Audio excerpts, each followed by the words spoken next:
కాబట్టి అందుకే దయచేసి మళ్ళీ కోరుతా ఉన్నా, మీ అందరికీ 2 చేతులు జోడించి ఇవాళ రాహుల్ గాంధీ గారు ఒక్కసారి ఆలోచన వాళ్ళ ఆయన చనిపోయింది, నాయనమ్మ చనిపోయింది, ఆయన దేశం కోసం నఫరత్ చూడో మహమ్మద్ చూడో అని ఇలా దేశం మొత్తం మీద పాదయాత్ర చేస్తా ఉన్నాడు.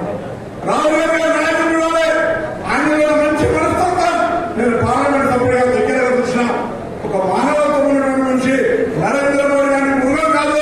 పెద్ద పెద్ద నాయకులు భారతీయ జనతా పార్టీలో ఉన్నటువంటి వాళ్ళకు సంబంధించి జరిగిన నష్టాలు కారణమైన చర్చ కాదు.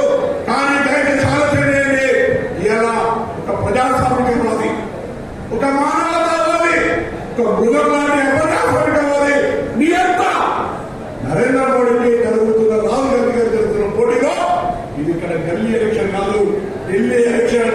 ఢిల్లీ ఎలక్షన్ లో కాంగ్రెస్ పార్టీ గెలవాల్సిన అవసరం ఉందని మీ అందరికీ 2 చేతులు ఉంటుందా? ఢిల్లీ గెలవాలన్నా ఢిల్లీలో 2 బూతులు మెజారిటీ కావాలి. 305 బూతులన్నా తప్పకుండా